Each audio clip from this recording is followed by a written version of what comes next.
Have you ever wondered about the journey of a soybean? This tiny bean powers a massive global industry, feeding billions of people and animals.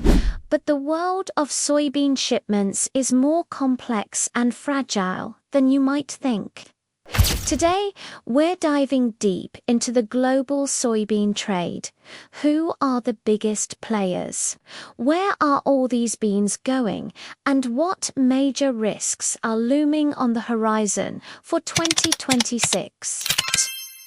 Let's start with the basics. Soybeans are a powerhouse of protein and oil, making them a staple in everything from tofu and soy milk to animal feed and biodiesel. The global demand is immense, and it's met by just a handful of countries. So, who are the top shippers? The undisputed champions of soybean exports are Brazil and the United States. For years, these two giants have been neck and neck. Brazil, with its vast agricultural lands, has recently pulled ahead, becoming the world's #1 soybean exporter. In a recent year, Brazil shipped out over 100 million metric tons of soybeans. That's an incredible amount. The United States is a close second, exporting around 50 to 60 million metric tons annually. Together, they dominate the market, accounting for over 80% of all global soybean exports. Coming in at a distant third is Argentina. While a major soybean producer, Argentina processes most of its soybeans domestically into soybean oil and meal.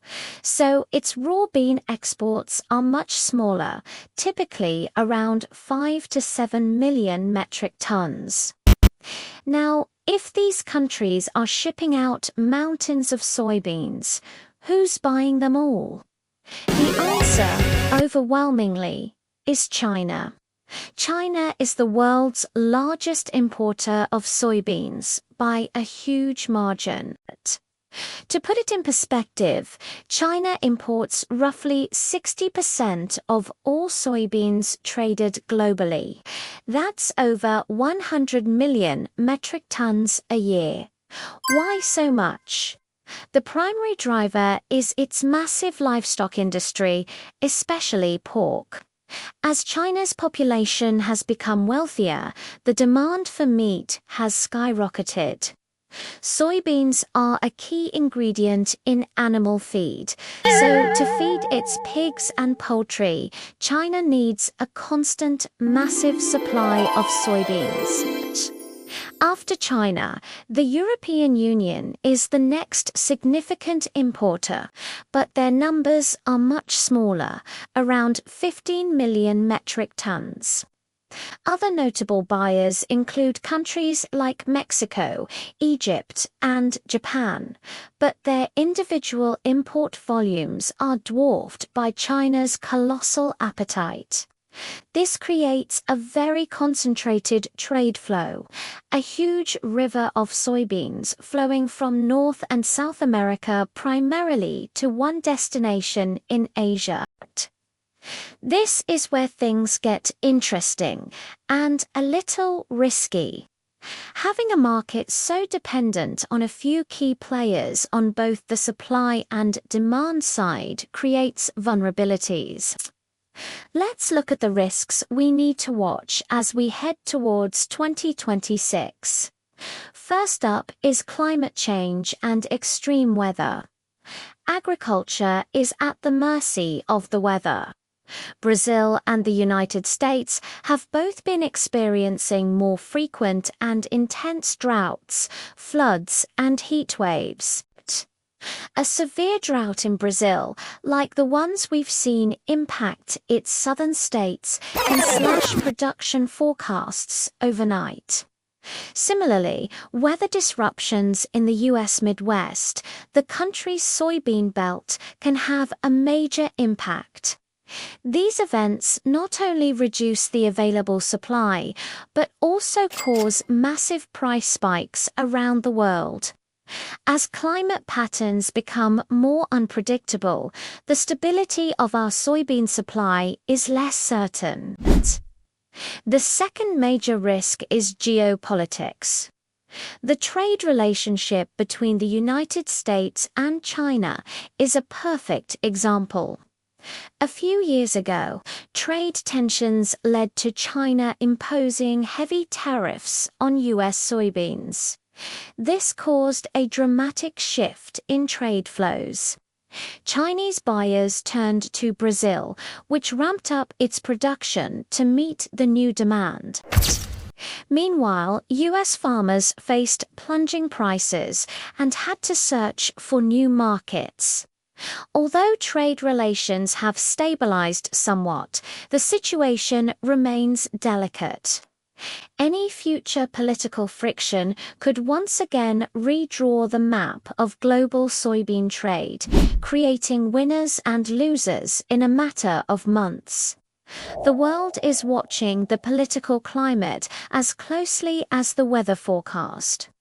Third, we have logistical soybeans travel thousands of miles by sea. This journey relies on a few critical maritime routes and ports. Think about the Panama Canal. Many U.S. soybeans from the Gulf Coast travel through the canal to reach Asia. Recently, drought conditions have lowered water levels in the canal, restricting the number of ships that can pass through and causing massive delays and increased shipping costs. Another choke point is the infrastructure within the exporting countries themselves. In Brazil, soybeans are often transported hundreds of miles by truck from inland farms to coastal ports. Poor road conditions, trucking strikes, or congestion at the ports can create bottlenecks that slow down the entire supply chain. Any disruption at these key points can have a ripple effect across the globe.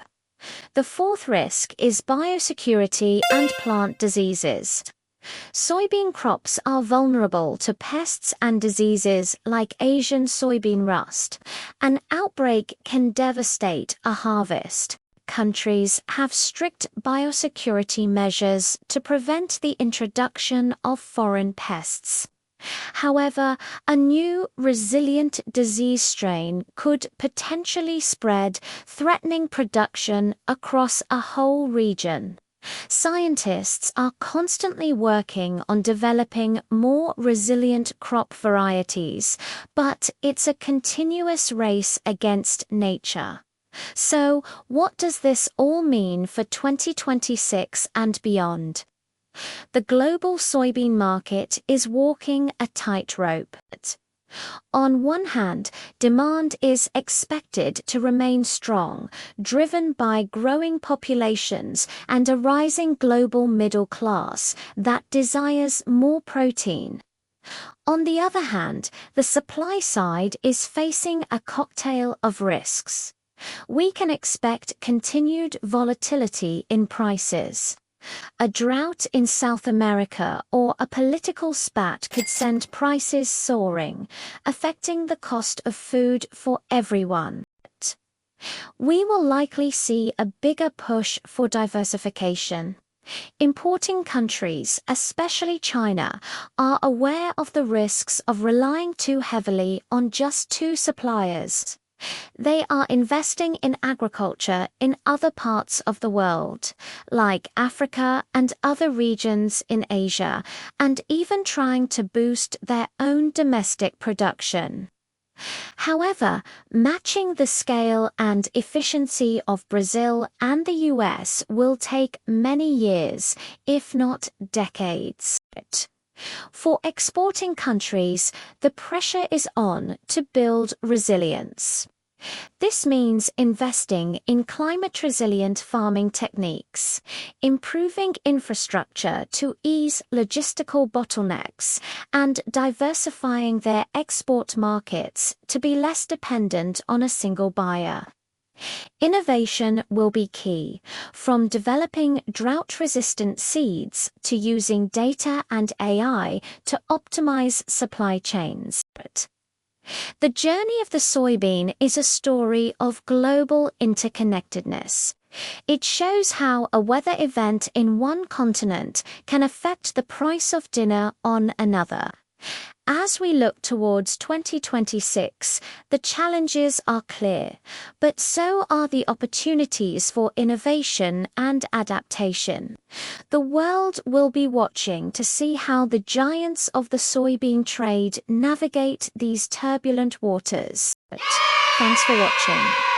If you found this explanation helpful, don't forget to hit that like button and subscribe for more deep dives into the systems that shape our world. See you in the next video.